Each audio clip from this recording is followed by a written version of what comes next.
Get out because our daughter is coming home for her childbirth. It was the day when Mike flared up at me, his nostrils widening, because I came home late from work, which delayed dinner preparation. I had been thinking he was being too selfish lately, but telling me to get out was something else. Besides, I hadn't heard anything about our daughter coming home. Why do I have to leave? Just because I got home a bit late? I couldn't understand why Mike was so angry with me. After retiring, Mike has been staying at home all day while I work outside. It's no exaggeration to say that I am the one who earns the living for this house. Yet, I've started to feel sick of Mike's grumpy attitude. You make me so irritated. Don't ever come back. I'll live happily with our daughter and grandchild. Mike's words finally made my anger explode. Fine then. If that's what you say, I'll leave. My name is Sally, I'm 60 years old. I live with my husband Mike. I've been managing a cafe that we opened 10 years ago while also taking care of housework. Mike retired this year at 65. So, during the day, he seems to relax by watching TV or gathering information about horse races. Initially, I wanted Mike to rest after years of hard work, but recently, I've been questioning him not doing anything around the house. But that's not the only bad thing about Mike. He gets angry if I even spend a little time relaxing at home, despite not doing any housework himself. I've worked hard as a company employee for a long time. You're lucky, just running a cafe as a hobby. You don't know the struggles of a company employee. At least work for others in the house. That's Mike's favorite thing to say. He must have been given unreasonable tasks by his superiors when he was working. I understand his frustration. But it's presumptuous of him to tell me to work for others. Also, I'm not running the cafe just as a hobby. I manage it with a strong belief in making customers happy with my cooking. Hiring employees is not something I take lightly. I carry their lives on my shoulders. I didn't want it to be dismissed as a hobby. Mike's high-handed attitude towards me and thinking only about himself has been irritating me daily. These frustrations have been part of my daily life, but lately, Mike's attitude has been getting worse. As the owner of the cafe, my life involves going to work every day if there's a staffing shortage. Since all employees are part-timers and we operate on a voluntary shift system, there are often days when shifts aren't filled. Even so, Mike wouldn't do anything about the house. One Sunday, one of the employees told me, Sally, please take a break sometimes. Accepting their kindness, I decided to take a break. While reading in the living room, Mike, who had been reading a horse racing magazine, snapped at me with a scary face. It's already 0 p.m. Stop reading such books and quickly make lunch. I was so engrossed in my reading that I hadn't realized it was already lunchtime. But that's no reason to get angry. After all, there were things Mike could have done instead, like giving me a heads up a bit earlier or preparing something himself. I had many things I wanted to say, but I knew arguing would only lead to more retorts. I sighed and responded, Sorry, I completely forgot. What would you like? Just make anything quickly. I'm hungry. I ended up making pizza at Mike's insistence. Unfortunately, we were out of bacon, so I used chicken instead. Sorry for the delay. Pizza only? Isn't there any soup or salad? And chicken pizza is the worst. Make it again. Mike grimaced at the pizza I had made with effort. I never expected such heartless words, and it made me want to frown. What? But we don't have any bacon, and making something else would take more time. Then go buy some. Mike waved me off as if shooing a fly. This was too much. But arguing here would only make him angrier, I could see that. In the end, I rushed out to buy bacon. I regretted not choosing another dish, but I sighed, thinking that I would have been complained at either way. When I offered Mike the remade pizza with bacon, he started eating it without a word of thanks, still looking at his horse racing magazine. I wonder when our marriage became so cold. While I was busy with work, Mike had become such an uncaring person. I dreaded thinking about our future life together as a couple. Mike's laziness wasn't just about not doing housework and ordering me around. He was a playboy. I knew Mike often went to nightclubs. Once, I had confronted him. Why do you go to places like that? But even then, Are you criticizing my hobby? You run a cafe as a hobby, don't you? It's the same thing. Mike retorted with a nonsensical logic. Needless to say, I was unconvinced by such an excuse, but no matter how much I scolded him, Mike wouldn't stop going to nightclubs. Since he retired, he had more free time and thus went out to play even more.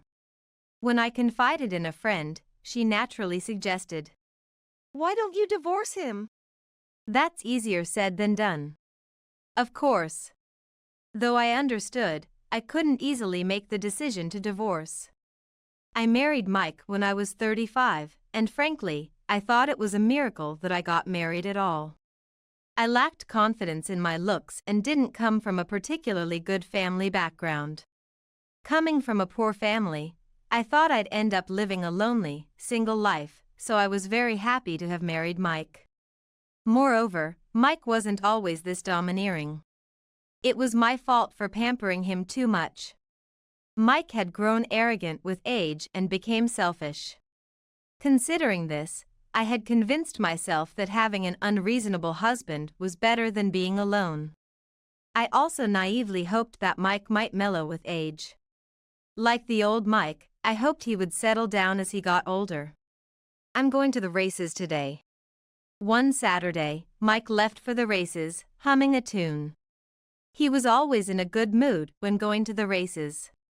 I had work that day, but if it made Mike a little happier, I wanted him to go, as long as he stayed within his allowance for betting. Have a good time. I'll probably be late today. Yeah. Mike, preoccupied with thoughts of racing, hardly listened and left the house. I went to work as usual. Looking at the cloudless sky, I felt geared up for another busy day. I'm home. It was 10 p.m. when I finished work. It was Saturday, and I was late because of preparation work for the next day. Usually, Mike would buy his own dinner on such days, but this day was different. What time do you think it is? I told you I'd be late. Sorry. I didn't hear that. What about my dinner? Didn't you buy something? Shut up. Why would I? Seeing Mike's angry face, I realized everything. He had lost at the races and spent all his money. So, he didn't even have money for dinner. It had to be something like that. Tired from work, I started cooking right there. I could only make something simple, but Mike, probably starving, ate it voraciously, still with an angry face. A turning point finally arrived in our cold marriage. Get out because our daughter is coming home for her childbirth. It was the day when Mike flared up at me, his nostrils widening, because I came home late from work, which delayed dinner preparation. I thought he had been too selfish lately, but telling me to get out was outrageous. Besides, I hadn't heard anything about our daughter coming home. Mike and I have a daughter named Mary. Mary is 30 this year and moved out after getting married 2 years ago. Truth be told, though she's called our daughter, she's not related to me by blood. She's Mike's daughter from a previous relationship. But I raised Mary as if she were my own daughter. We became a family when Mary was 5 years old, and it was quite a struggle to build a relationship of trust. I patiently talked to Mary, gave her what she wanted, and even had fights, through which she started to treat me like her real mother. I was lonely after she got married, but as long as Mary was happy, I was content. It was about 7 months ago that I received a call from Mary, telling me she was pregnant.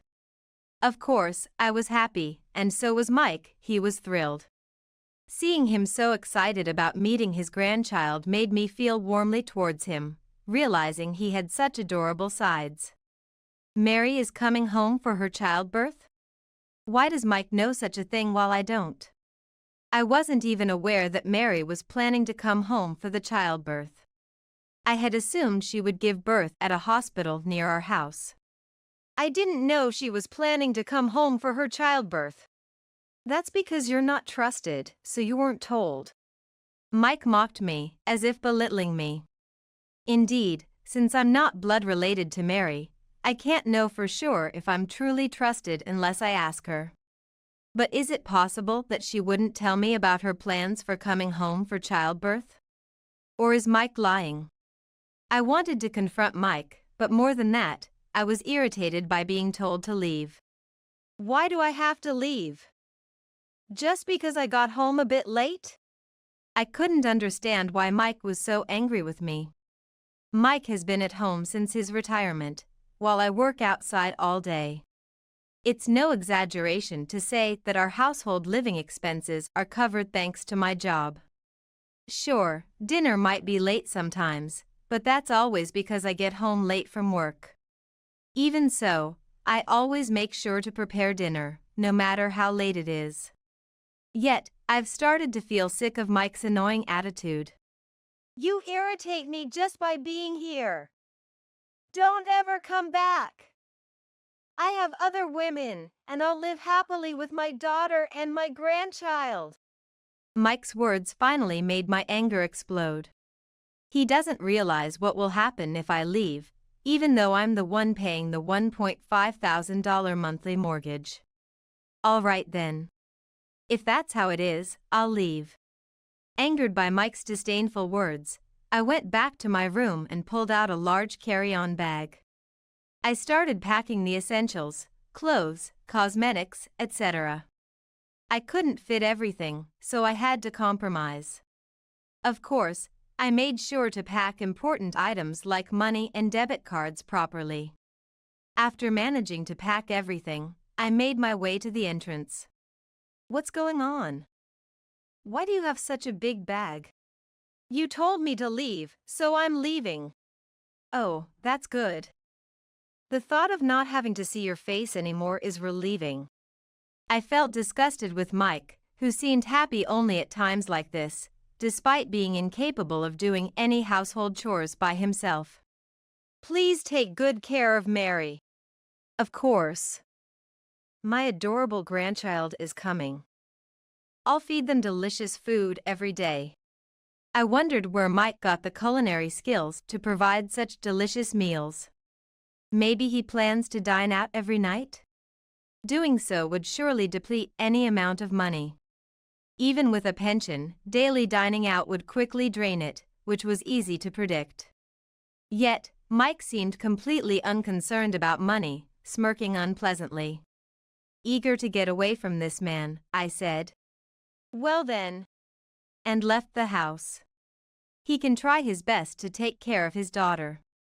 He'll surely give up soon anyway. After leaving home, I first looked for a hotel to stay in for the night. I found a budget business hotel and decided to stay there for the time being. But obviously, I couldn't stay in a hotel for many days. That would surely lead to bankruptcy on my part. I called a single friend of mine to negotiate if I could stay with her for a while.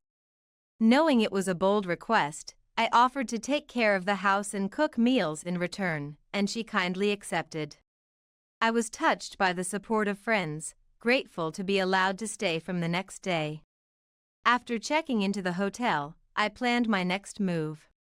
I could predict that Mike, unable to do household chores, would be at a loss just by my leaving, but that alone wouldn't quell my anger. I wanted to make him regret having led such a lazy life, dumping all the household chores on me, and showering me with verbal abuse. The next day, after finishing some errands, I headed to my friend's house. It had been a while since we'd seen each other, and she was happy to see me. I once again asked if I could stay for a while and entered her home. "It's unlike you, Sally, to be kicked out of your house." Well, it's more like I left on my own. I've had enough of living with Mike. "So, are you planning to get a divorce?" I'm considering it. As I sipped the coffee my friend had made, I reflected on my married life. Though it happened that I was kicked out, it was inevitable that my life with Mike would have ended sooner or later. Things were fine while Mike was working. I never imagined he would fall so far after retirement. Everyone deserves a rest after years of hard work. But that doesn't give him the right to take it out on his wife. Mike's attitude had cooled my heart towards him. Later, I put my luggage in the room my friend showed me and made the bed. She said I could relax today, so I laid down on the bed. So much had happened in the past 2 days. I knew I couldn't stay at my friend's forever, so I'd need to find a new place, but I decided to rest early that day. When I woke up, the unfamiliar room made my mind foggy, trying to catch up with reality. Right, I was at my friend's place. I remembered I needed to start looking for a house today. Luckily, my shop was closed today, so I could dedicate the whole day to house hunting. My friend had gone to work, so I visited a nearby real estate agency alone. After I shared my budget, the agent showed me several options. Thinking I didn't need a large place just for myself, I chose a smaller rental apartment. I quickly finished viewing and signed the lease to move in next month. Everything was going smoothly. I was worried about what would happen after being kicked out by Mike, but there was no need. That night, after my friend came back from work, I told her I had signed a lease, and we drank together. It had been a while since I had such a fun time drinking with a friend. I was full of hope for my new life. I might have been lulled into thinking everything would pass without incident, but after staying at my friend's for a month, I got a call at work. As expected, it was Mike. I was busy at the time, so I didn't answer, but I called him back 2 hours later, after work, from the empty shop. "Hello? What's up?" I pretended to be indifferent, and immediately, I heard shouting from the other end. I instinctively pulled the mobile phone away from my ear. Why didn't you answer your phone? I couldn't help it. I was at work. Besides, I'm calling you back now, so it's fine. Mike clicked his tongue. I held my breath, waiting for his next words, which soon came out meekly. What's this about the loan? Weren't you paying it? Loan? What are you talking about? I feigned ignorance. The mortgage. I got a call saying it hasn't been paid. What's going on? Mike's voice trembled as he explained the situation. I couldn't help but feel a surge of laughter inside. Actually, the day after I left, I had transferred the house deed from my name to Mike's. It was initially bought under my name since I had the income, but since I left, it wasn't mine anymore. Now that Mike would be living there alone, it was only natural for the deed and the mortgage responsibilities to be his. Mike seemed aware I had been paying the mortgage with my hard-earned money, but he hadn't realized its importance. So, he was panicking over the sudden responsibility for the mortgage payments. The house and the mortgage aren't mine anymore. They're yours, Mike. So, it's only natural for you to pay. Why? It was bought under your name. You should pay it. Too bad. I've already changed the deed. What? Mike's voice was filled with surprise. I sensed it was time to vent my accumulated grievances. What? Mike, you mean to tell me you can't even pay the loan? After all that talk about kicking me out of the house. And all those boasts about feeding Mary delicious food. I see. Perhaps you've run out of money from gambling on horse races. How pitiful. What are you talking about? I haven't wasted any money. The pension is just too low. And Mary, she's already left. Mike's hurried denial over the phone was painfully obvious.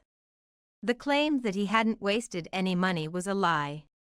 After all, I knew he had dipped into our shared savings to buy more lottery tickets when his allowance wasn't enough.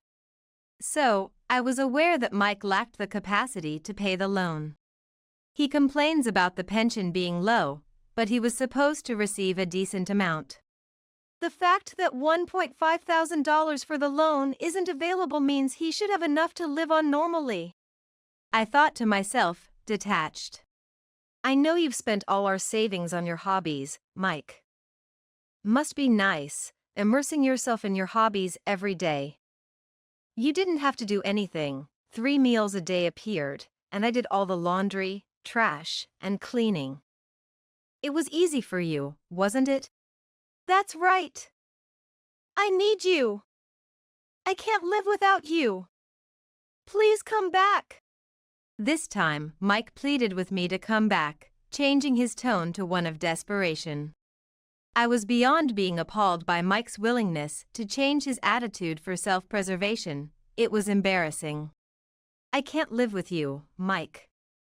After all the exploitation and being told never to come back, do you think I would return?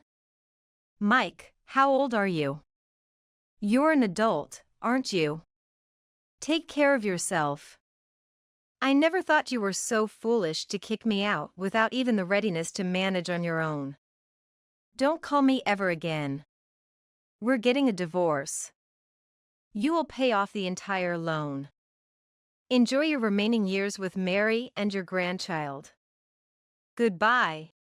I hung up the phone, cutting off Mike's attempt to say something. Calls from Mike came through immediately after, but I rejected them on the spot. Looking at the now quiet mobile phone, I was suddenly overcome with exhaustion. When was the last time I got angry at someone? It's not in my nature at all. I had never really gotten angry with Mike because, fundamentally, I disliked being angry with anyone. I never wanted to go through something like this again. Though it meant losing both a husband and a daughter, continuing as Mike's wife was unbearable. A few days later, Mike somehow found out where I was staying and sent a letter. It expressed remorse and pleaded for me not to go through with the divorce, asking me to come back. I didn't respond to the letter but sent back only the divorce papers. Mike hesitated to proceed with the divorce, but perhaps resigning to the fact that I wouldn't respond to his letters, he submitted the divorce papers a month later. Finally, we were able to start walking separate paths in life. Sometime later, I received another call. I had blocked Mike's number, so I was curious to see who it was. It turned out to be Mary. Hello? Mary? Mom? It's been a while. Mary sounded excited over the phone. What's up? A baby girl was born this morning. Congratulations. Thank you. Hearing the news that the baby was safely born made me incredibly happy. Did you come to the house last month? I'm sorry I wasn't there. No, it's okay. I wanted to surprise you by coming home for just one day. But only Dad was there, and he misunderstood about the childbirth. When I asked where you were, he said you had left. I realized Dad had kicked you out, so I left immediately. Mary shared what had happened after I left the house. So that was it. She had planned to surprise me by coming home for just one day, which is why she hadn't contacted me. But Mike had twisted the story, leading to misunderstandings. I told Mary about my divorce from Mike. She accepted it surprisingly easily. I thought it might come to this sooner or later. Dad was exploiting you too much. Mom, you did well. Mary had always been on my side. Knowing this brought me peace and affirmed my love for her. Later, I visited Mary to see my granddaughter. She was adorable, and holding her tiny hands was incredibly moving. Holding such a fragile being made me realize the joy of grandparenthood. Having never raised a baby myself, I visit Mary regularly now, and her husband has warmly welcomed me. I never imagined such happy days would come. Mike hasn't shown up at Mary's house, perhaps still shocked by our divorce.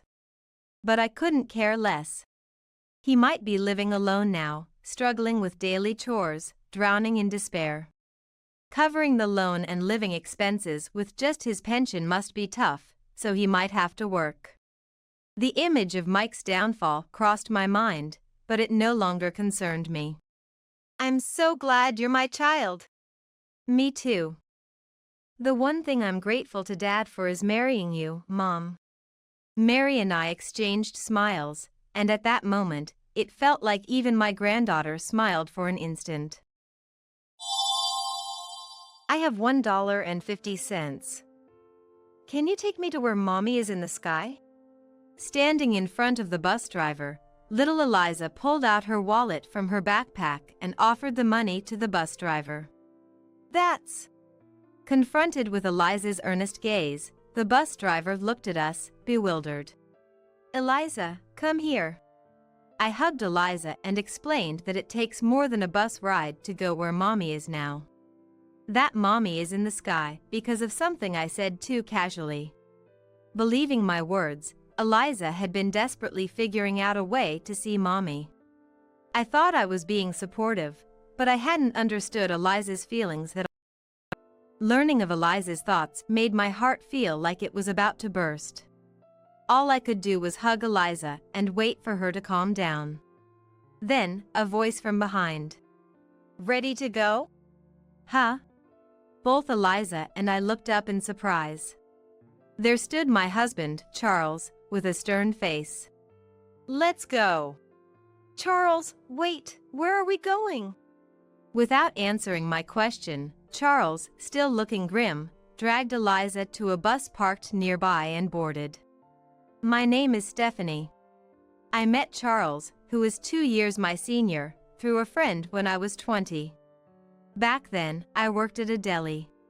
One day, right at 11 a.m. when the store opened, 2 men entered. Stephanie? Whoa, you scared me.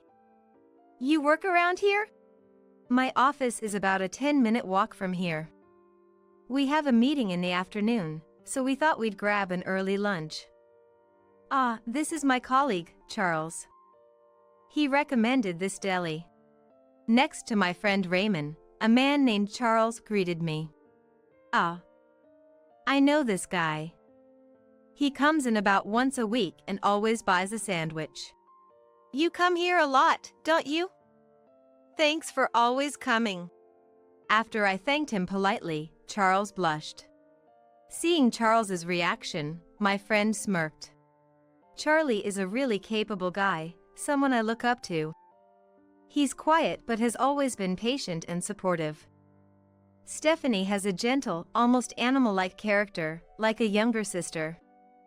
I have a feeling you two will get along. What are you talking about? Come on, let's buy and head back. With that, Charles picked up 2 sandwiches and handed them to me.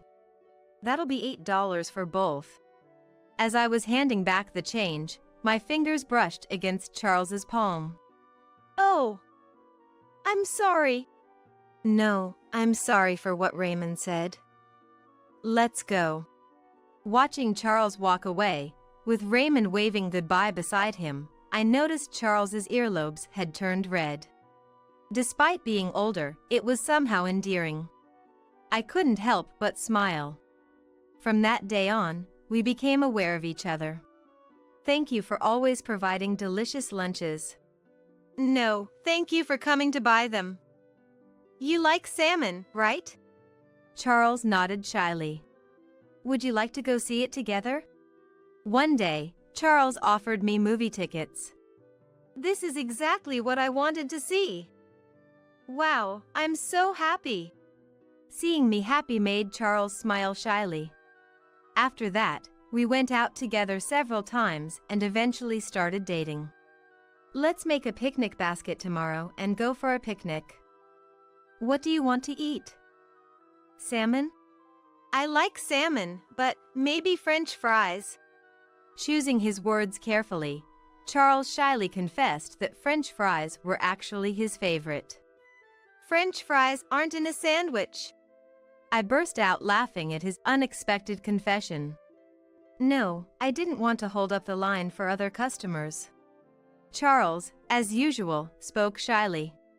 Clumsy with few words and shy, Charles possessed a kindness that was considerate of others. Though often perceived as quiet and stiff, his kindness always came through to me. And I wanted to be with him forever. Fortunately, Charles seemed to feel the same way, and when I was 22, I married Charles. The following year, our son Sean was born. It was evident how much Charles adored Sean. Whenever Sean cried, Charles would immediately come running to quietly and restlessly hold him. Thank you, Charles. If you talk to him, he'll soon recognize your voice too. Talk to him, like, what should I say? Coughing and handing Sean to me, Charles scratched his head and went into his room. He must be embarrassed. I found his awkward expressions of love endearing. Eventually, Sean became a schoolboy. Dad, listen. Today at school. Is that so? Can I learn baseball with my friends? Do what you like. Even though Sean spoke excitedly, Charles would listen but usually end conversations with nods or a word. To me, who understood Charles, it was nothing unusual, but as Sean grew, he began to speak less to his father. Sean, did you message Charles that you got into your first choice college?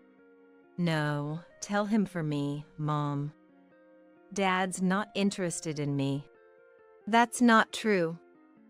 Because the Lucky Charm. Lucky Charm? Well, Charles is quiet with everyone, but he really does care about Sean. Really?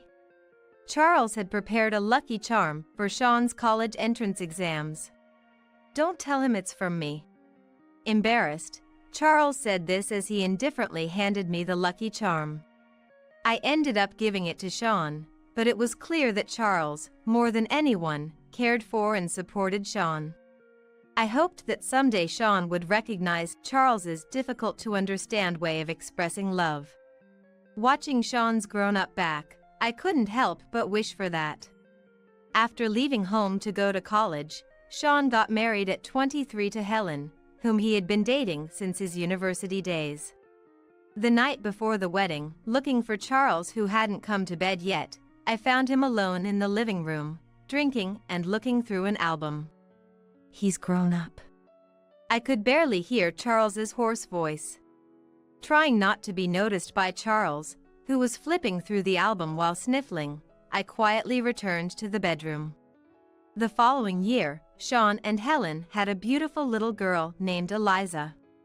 Sean's family lived in an apartment an hour's drive from us, and they always invited us for celebrations, allowing us to witness Eliza's growth up close. Eliza, it's Grandma. Holding Eliza, she would brightly smile back. Eliza, resembling Helen, had clear and distinct features. She wasn't shy and was so adorable that I was completely smitten with her. And beside me, Charles silently offered his index finger to Eliza. When Eliza grabbed Charles's finger, he finally allowed himself a slight smile. Grandpa loves you very much, Eliza. As I spoke for him, Charles's face turned bright red. Eliza stared intently at Charles. The growth of a grandchild seemed even faster than that of one's own child. Before we knew it, Eliza was walking and talking. When alone with Eliza, Charles would softly talk to her with a gentle smile, but he seemed embarrassed to be seen doing so by others. Grandpa, Grandpa.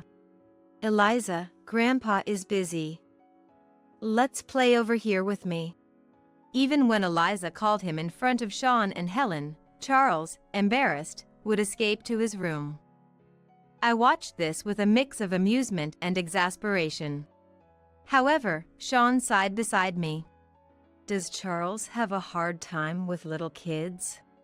I think he just doesn't like the noise. I barely have any memories of playing with him either. Maybe we shouldn't bring her over. That's not true at all. Hearing Sean and Helen's conversation, I vehemently denied it. Charles cares deeply about both Sean and Eliza. Really?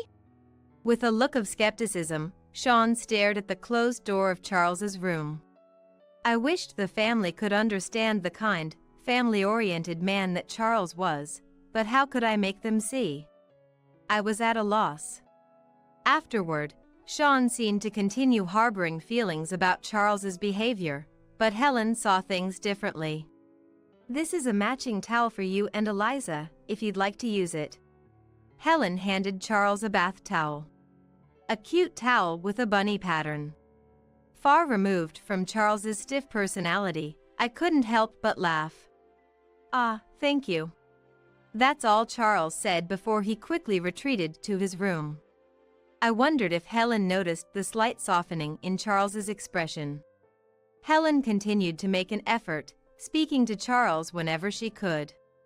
Helen, thank you for everything with Charles. I expressed my gratitude to her when Charles wasn't around. Eliza loves Charles so much. Children have sharp instincts, don't they? I wanted to get to know Charles better myself, so I've been trying to engage more actively, she said cheerily. I was glad Helen was such a wonderful person.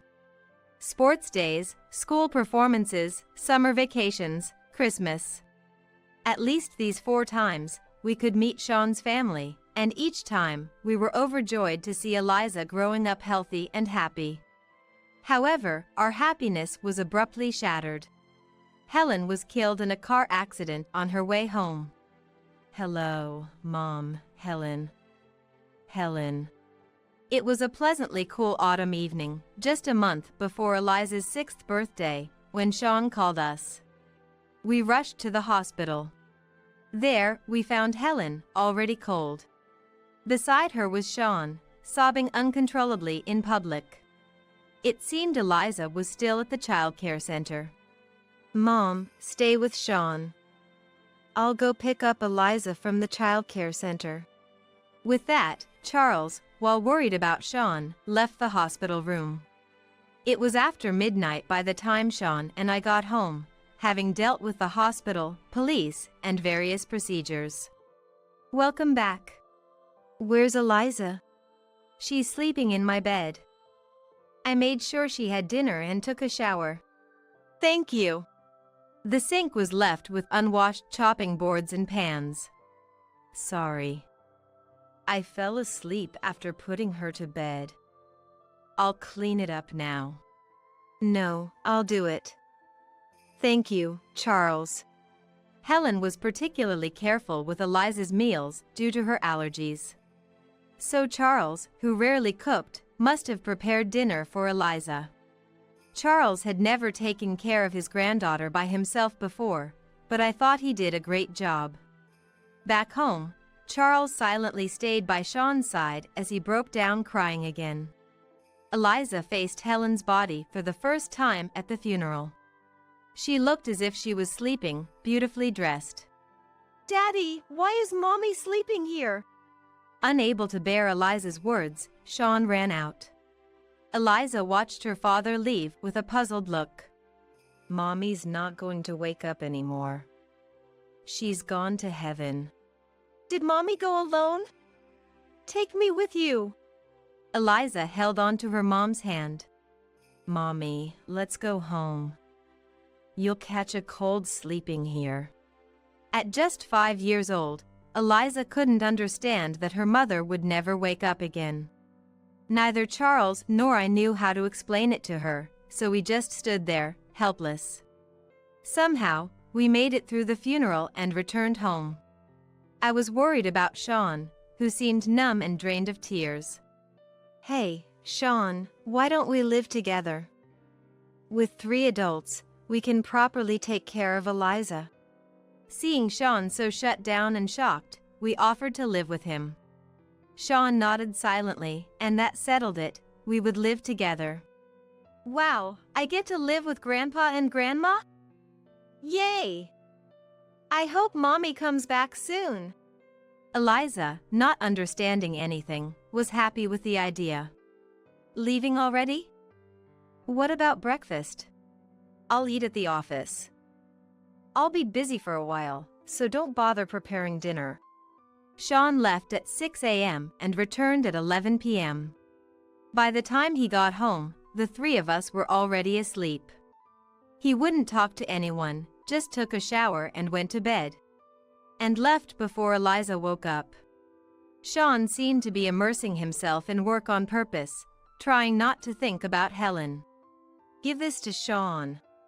Worried about Sean, Charles bought a box full of the chocolate Sean used to love. From Charles.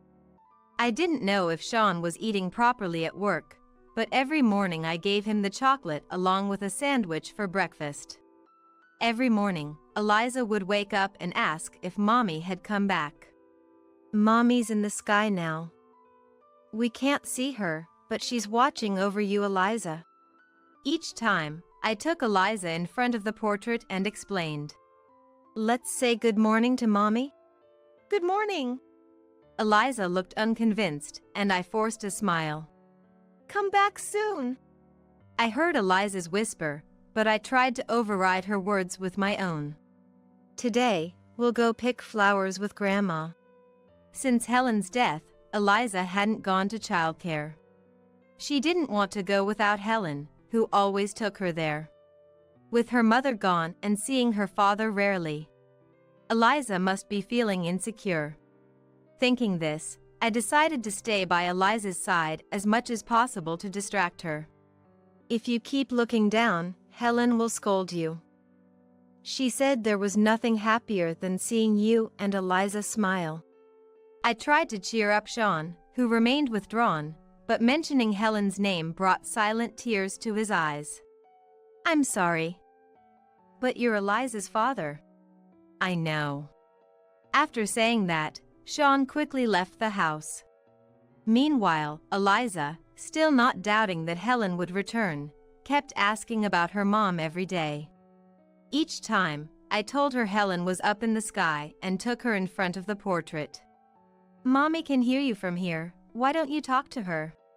But Eliza remained silent, just staring at her mom's portrait. How can these 2 get through this? I sighed deeply. One day, while watching a children's show with Eliza, she said, "Grandma, give me some money." Eh? Money? What for? I want to take the bus. The show we were watching was about a little girl traveling to various places by bus. Flying through the sky, crossing rainbow bridges, running underwater. Anything was possible, and she could go anywhere. It was a story full of dreams. Then, if you help out, I'll give you some pocket money. Let's save up and take the bus, okay?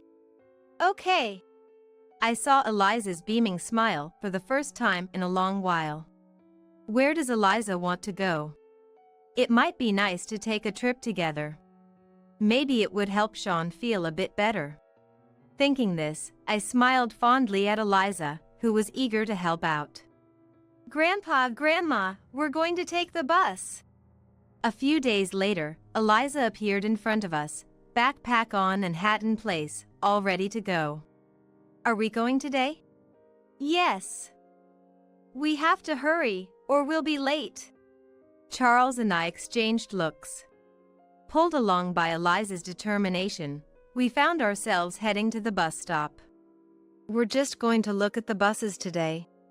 I hadn't planned anything yet and told Eliza so, but she wasn't listening. Maybe seeing the buses would calm her down. With that thought, we took Eliza to the bus stop. Upon arriving and spotting the bus driver, Eliza ran off. Running is dangerous. Charles and I hurried after her. Reaching the bus driver quickly, Eliza pulled out her wallet from her backpack and offered the money to the bus driver. I have $1.50. Please take me to where Mommy is in the sky. That's... Faced with Eliza's earnest gaze, the confused bus driver looked at us. Eliza, come here. I hugged Eliza and explained that it takes more than a bus ride to go where Mommy is, that Mommy is in the sky because of something I said too casually. We can go. We can go anywhere. I want to go see Mommy.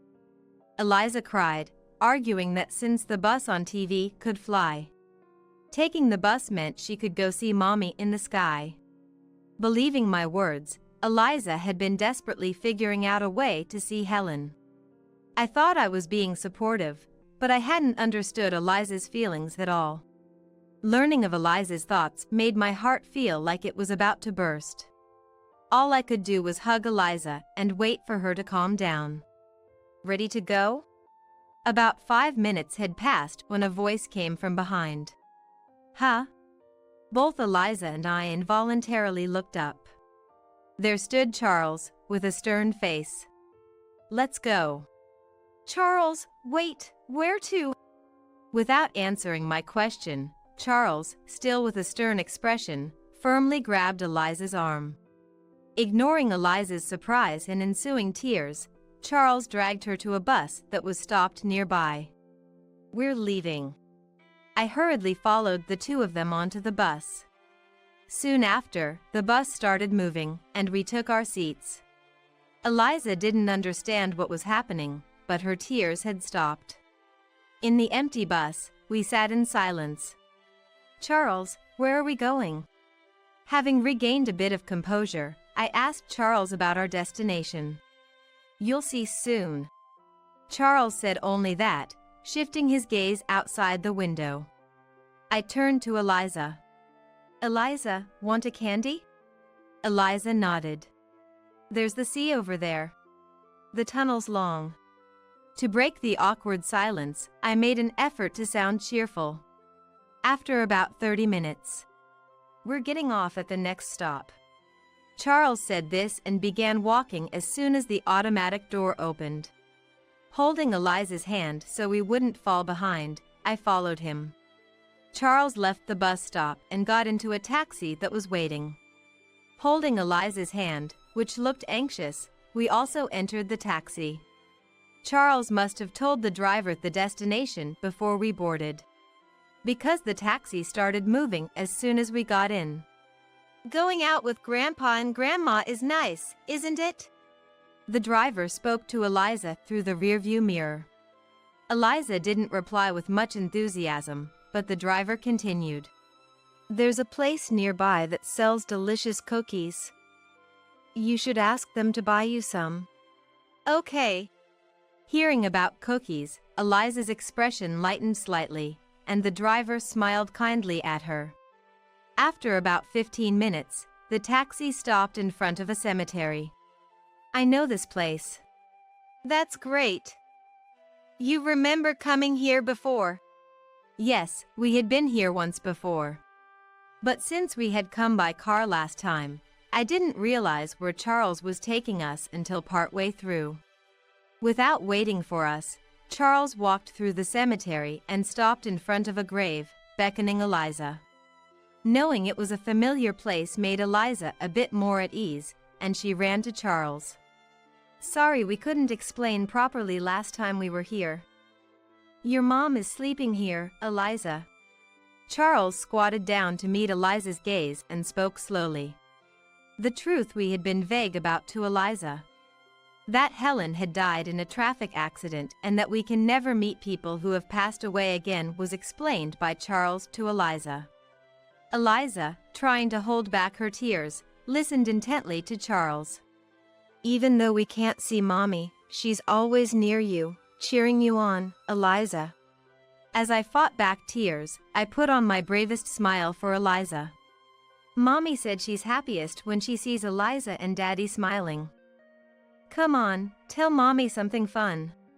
I admired Charles for his deep understanding of Helen. Mommy. I've always wanted to see you. I've been so lonely. Eliza, seemingly unable to think of a cheerful story on the spot, began to express her feelings little by little. I did a lot of chores because I wanted to see Mommy. She talked about working hard on chores to earn bus fare to see Mommy, learning how to wash dishes, and experiencing her first bus ride through a long tunnel. As she spoke, Eliza's expression gradually became brighter. Ah, there's a cookie shop nearby that Mommy liked. Eliza remembered what the taxi driver had mentioned earlier. Then, let's buy some on the way back and eat them together. Is Mommy coming home with us? Mommy is always near Eliza. You just can't see her. But she's there, so let's talk a lot at home, okay? Yeah. Seeing Eliza's spirits lifted, Charles and I felt relieved. That evening, Eliza was in front of the portrait. The cookies were delicious. Have some, Mommy. Good night. Eliza, who rarely talks in her sleep, said something that night. Mommy, let's race to the other side. It seemed like she was playing with Helen in her dreams. Charles, thank you. I was grateful to Charles for having the courage to explain the truth to Eliza. Now it's Sean's turn. I had no confidence in cheering up Sean. A week passed. I had fallen asleep while putting Eliza to bed and woke up around 11 p.m. Oh no, I still haven't washed the dishes. Walking down the hallway to the kitchen, I heard a voice from the living room. Have a drink with me. Peeking inside, I saw Sean had just returned, holding a bag in one hand. I'm too tired. Sit down. Charles firmly made Sean sit and poured him a glass of whiskey. We went with Eliza to Helen's grave the other day. Charles told Sean about how Eliza had saved up money from doing chores to take the bus to see Mommy, how she cried at the bus stop wanting to see Mommy, and how they had explained the truth to Eliza, who understood. Eliza has managed to sort out her feelings and is now living looking forward. It's about time you did too. Sean interrupted Charles by placing his glass down.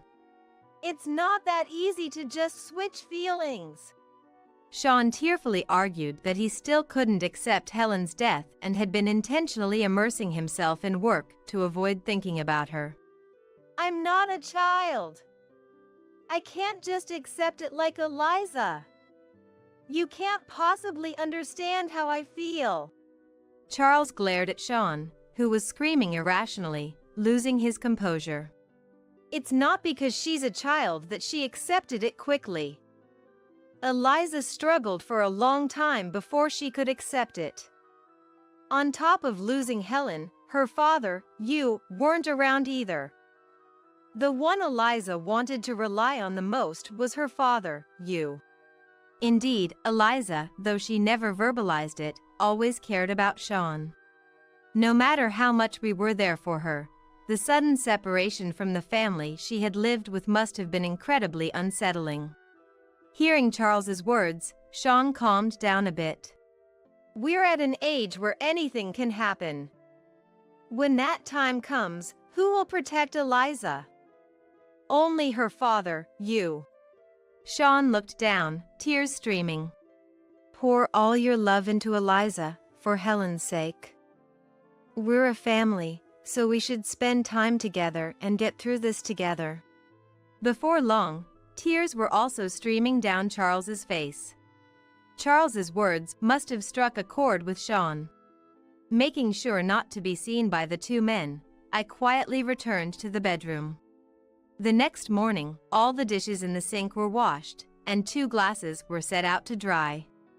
Thanks for washing up. Did you have a drink with Sean? Yeah. What did you talk about? I don't remember, was too drunk. Charles, opening his newspaper wider to avoid the question, showed he could keep the confidentiality of a man-to-man conversation. This was another aspect of Charles that I appreciated anew. After that, Sean began to eat breakfast at home. Good morning, Daddy. Eliza, overjoyed to see her dad in the morning, was lovingly patted on the head by Sean. Eliza, want to go to the childcare center together? Let's go. Knowing her dad was by her side, Eliza, who had been skipping childcare, started going again. I'll do my best at childcare, so Daddy, you do your best at work too. When you come back, let's talk with Mommy, the three of us. Okay. Eliza's cheerfulness was a salvation for Sean, who was becoming more positive. As promised, when Sean could come home early, he and Eliza would talk about their day in front of Helen's portrait. Eliza was such a cheerful child. No matter how hard we, as grandparents, tried, we couldn't match the impact of a father. Thanks to Sean, Eliza was able to regain her true self. Finally accepting his role as a single parent, Sean started looking for a new job to cherish his time with Eliza. He sought a company that allowed remote work and was friendly to parenting generations. Don't overdo it. Rely on us. Just by staying cheerful, you keep Eliza cheerful too. Thank you. Seeing Sean, who had fully embraced his role as a father, I felt a sense of reliability. A year into his job search, Sean finally landed a position at his desired company. Thanks to this, he could now attend school events held on weekdays and spend Sundays enjoying activities or visiting places Eliza wanted to go. What do you guys talk about when you drink together? On Sundays, after Eliza had gone to bed, Charles and Sean would invariably start drinking. Curious about their conversations, I asked, but apparently they didn't talk about anything specific. Well, that's understandable when Charles is involved. Charles, who silently and kindly watches over everything. Surely, his kindness must be felt by Sean as well. Perhaps for a father and son who understand each other, words are unnecessary. I found their relationship somewhat enviable. Eliza, what happened to this shoe? One day, I noticed an unfamiliar, cute pair of shoes at the entrance. Grandpa bought them for me. They're my favorite sky blue. Charles, sitting on the sofa, blatantly avoided my gaze. It's fine to buy them, but why did Charles look away from me? These pencil cases, notebooks, socks, and hats were also bought by Grandpa. So many? Indeed, last Saturday, when I was at the optometrist, they had mentioned going out together. Probably, Charles couldn't resist his adorable granddaughter's requests. Imagining the scene, I couldn't help but laugh. What's so funny? Nothing. Grandpa is just so kind. Eliza smiled and nodded. Grandpa told me to be like Mommy, so I have to try my best. Like Helen? According to Eliza, Charles had told her to admire Helen for her thoughtfulness, her ability to treat everyone equally, and most importantly, her conviction that her family's happiness was her own. The towel Mommy gave me, Grandpa still keeps it safe. He said it's his treasure. I was surprised that Charles had so clearly expressed his feelings to Eliza. Charles, who empathizes with others and tailors his approach to suit them. Whether it's silently drinking with Sean or explicitly communicating with Eliza, both aspects are charming facets of Charles. Now, over 30 years into our marriage, discovering new aspects of Charles's charm, I've fallen for him all over again. Come on, hurry up. Daddy, don't forget to buy the cookies. Today is December 7th, Helen's monthly anniversary. We've made it a tradition to visit Helen's grave as a family of 4 on this day. This time, at Eliza's request, we took the bus together. Eliza, braving the cold to clean the grave. Thank you. Did I look like Mommy? You did look like Mommy. Eliza, praised by Charles, was visibly delighted. Sean watched Eliza with a smile. Our family can smile like this. So Helen, please be at ease. Please continue to watch over us for. Opening my eyes, it felt as if Helen was also enveloped in this warm atmosphere with us. Just after the funeral of my mother-in-law, whom I loved like a real mother, a letter arrived from her. A lawyer brought the letter to our house. I am Sharon, 43 years old. The letter began, "If this letter has reached you, it means I am no longer in this world. I'm worried you might be crying." Seeing the familiar handwriting of my mother-in-law, my eyes welled up. My father-in-law passed away at a young age, long before my husband and I got married, and there seemed to be no close relatives in his family, with almost zero family interaction. My husband and I were not blessed with children, so we lived modestly but happily with my mother-in-law. My mother-in-law and I got along so well that my husband would say, "You two are like a real mother and daughter, and I'm like the son-in-law." Last year, my husband passed away from cancer, and it was just my mother-in-law and me. Then, she suddenly became a victim of a traffic accident. There were many mysterious points about the accident, and for some reason, my mother-in-law was found collapsed on a road in a city where she should have had no connection, and she was hit by a passing car. The police are investigating both the incident and the accident, but her supposed bag hasn't been found. I was asked various circumstances by the police, but I didn't know much, and I couldn't respond properly due to the shock. I can't sort out my feelings about my sudden parting with my mother-in-law. In my husband's case, we had a year of medical treatment, and my mother-in-law was there, so we could remember him to our heart's content.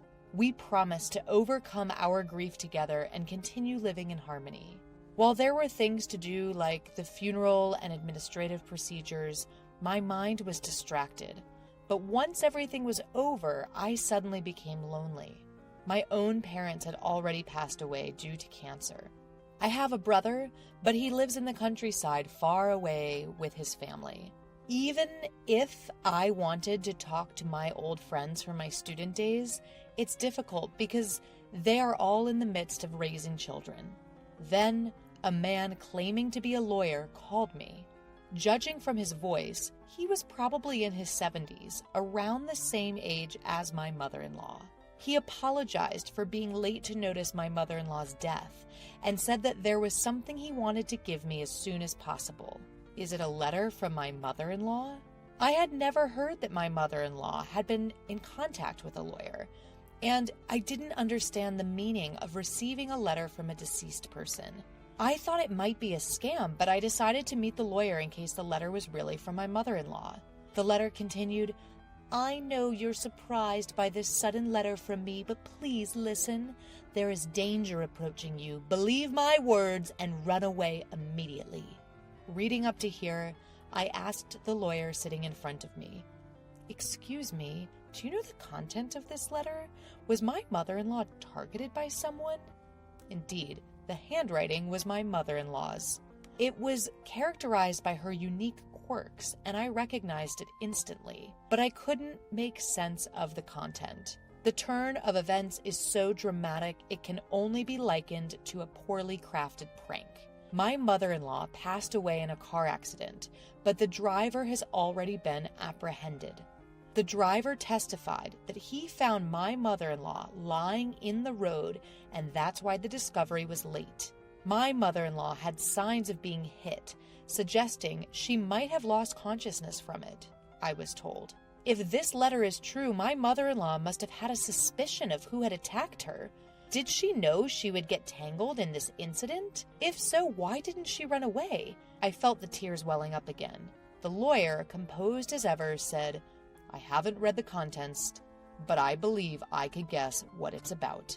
Somewhat irritated by his roundabout way of speaking, I ventured to ask, "So, what did you hear from my mother-in-law?" "Well, I was the one who represented Oliver at that time and have been asked to help you," he responded. "Who's Oliver?" According to the lawyer, my husband apparently has a brother 6 years older than him. I had never heard a word about this from either my mother-in-law or my husband, nor had I ever seen any photos. The lawyer started pulling out files that looked like documents from a bag by the side of the table. Sharon, do you know that half of the serious crimes in our country happen within families? He said, a hint of irony in his voice.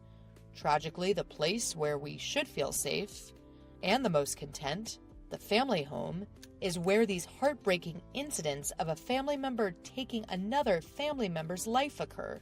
And with that, he showed me an old photo featuring 4 people. A young man and woman who looked like parents, a boy, and a baby. The young woman looked familiar. It was my mother-in-law. I thought the young man was a stranger at first, but he resembled my husband. The boy also bore a resemblance to the young man, undeniably appearing as father and son. It looked like it could have been taken during a trip to the beach. They were posing in front of a large ship at the port, all with happy smiles on their faces. The boy with the float, that's Oliver, the lawyer told me. Upon being told, I stared at the boy, my husband's brother, who I knew nothing of. The photo looked so happy, and I couldn't help but feel a pain in my chest, wondering what could have possibly happened. Does being a lawyer mean Oliver caused some incident? Was he the one who assaulted my mother-in-law this time? It must have been like more than 17 or 18 years ago, considering my husband and I were dating 15 years prior to our marriage. Otherwise, it would be strange for me to have known nothing about this. Yes, Oliver became a recluse from the summer of his first year in junior high due to bullying, and 7 years later he caused an incident, he explained. It seems Oliver, in despair about his future after becoming a recluse, attempted to commit family suicide. Late at night, on the day of the incident, he went into his parents' room with a knife and ended up struggling with his father, who woke up due to the noise. Even while severely injured, his father was able to subdue Oliver, and the incident ended in an attempted crime.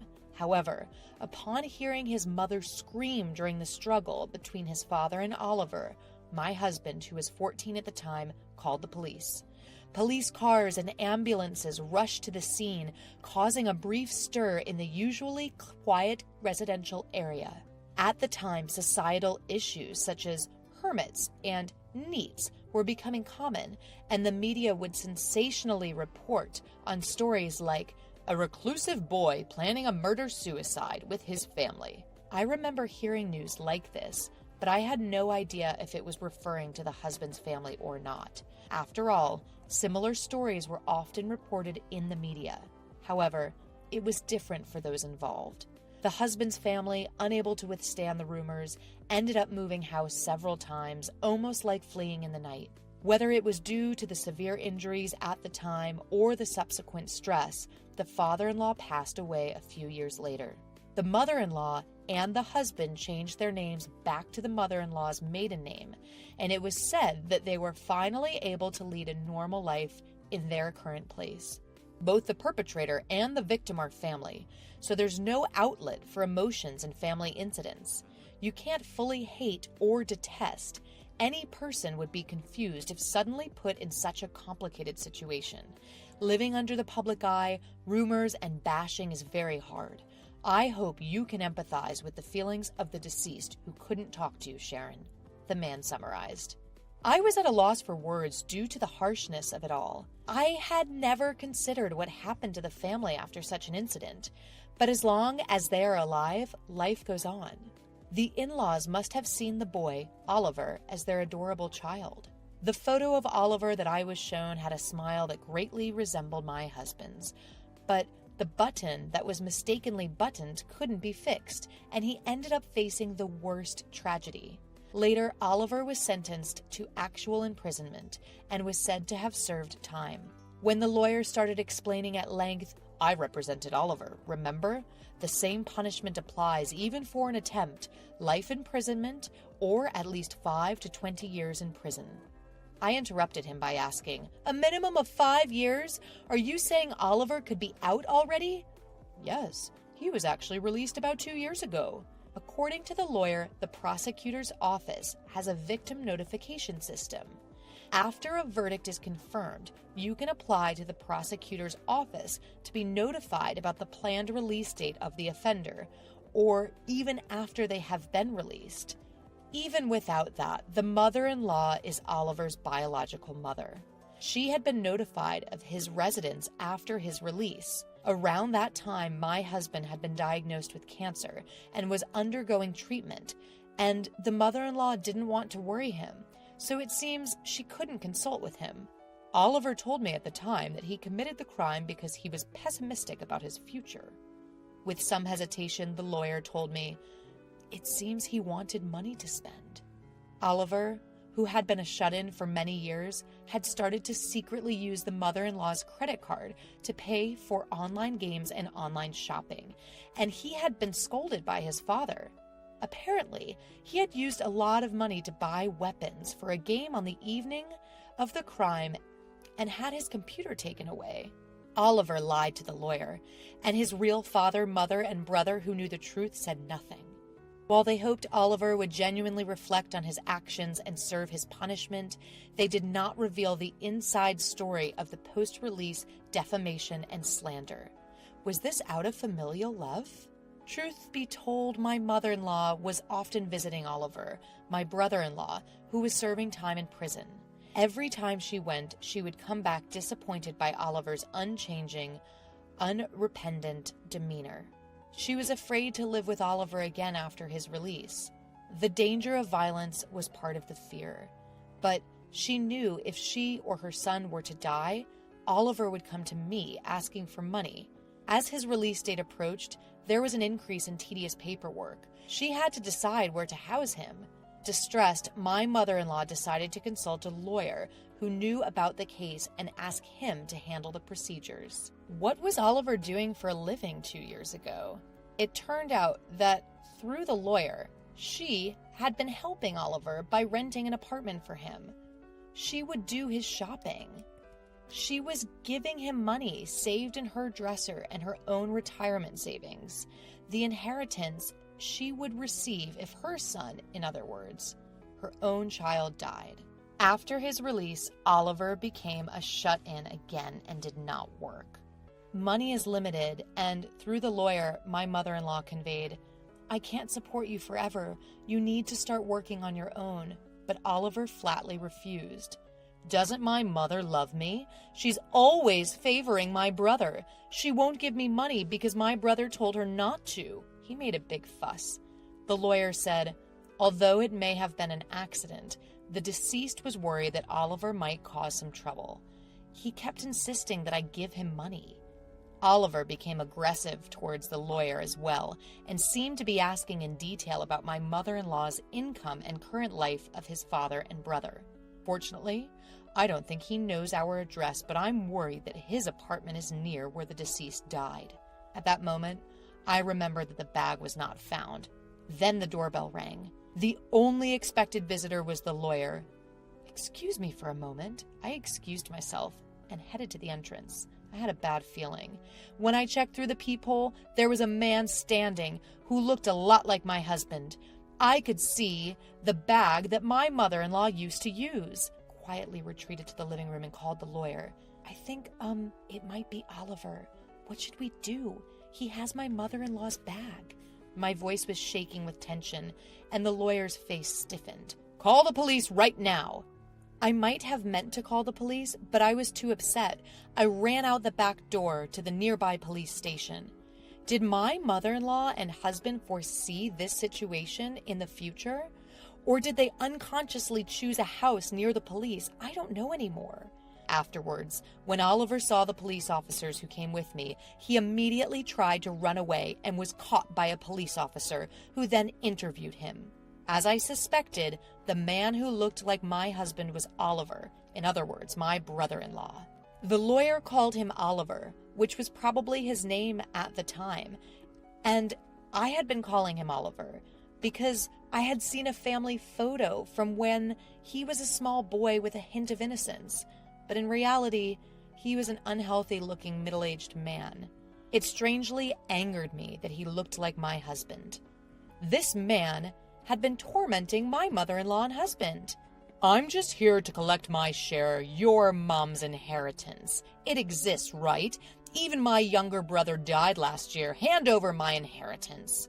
Ignoring the police officer's questions, my brother-in-law Oliver yelled at me. What nerve does he have? I was furious. I sympathized with his childhood, being teased to the point of not going to school. But his actions thereafter were selfish and unforgivable. More than anything, what I wanted to ask was, isn't that your mother's bag you're holding? What did you do to her? Did you lay hands on a frail woman? Upon hearing my words, the officers also looked at the bag that Oliver was holding. In a fluster, Oliver tried to hide it, but it was too late.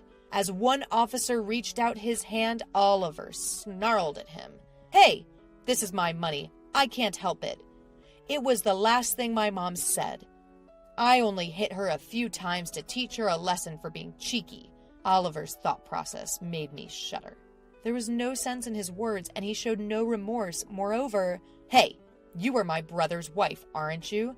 Neither my mom nor my brother are here anymore. You have an obligation to support me. Maybe my mother-in-law and husband hid Oliver's existence from me, fearing this situation. They must have thought that if I didn't know, I could avoid getting involved. No. Mrs. Sharon, you don't have that obligation. The lawyer interrupted, but I doubted that the law would work on Oliver. Oliver was ultimately an invincible man with nothing to lose. He doesn't understand common sense, nor does he seem to want to abide by the law. Maybe that's why my mother-in-law never wanted me to meet him. I can only imagine how difficult her life must have been. I haven't finished reading it all, but my mother-in-law left me a letter worrying about me, knowing her life was in danger. Her pain and sadness are heartbreaking. Because of you, my mother-in-law and husband were hurt so much. I will never forgive you. You will face the law. Indeed, the direct cause was being hit by a car. However, he left my unconscious mother-in-law on the road. He is not a person who should be left to roam the streets. I pledged to myself that I would do whatever it takes to send him back to prison. Watching me, the lawyer stood beside me and said, I'll help you. Oliver was taken to the police station. The blood on my mother-in-law's bag and circumstantial evidence pointed to Oliver as the culprit, and he was sent back to prison again. I returned home with the lawyer and read my mother-in-law's letter to the end. Her letter was filled with apologies to me and overflowing love, especially the end. Life is still long. Please live a happier, freer life, Sharon. Upon seeing that, I couldn't stop my tears.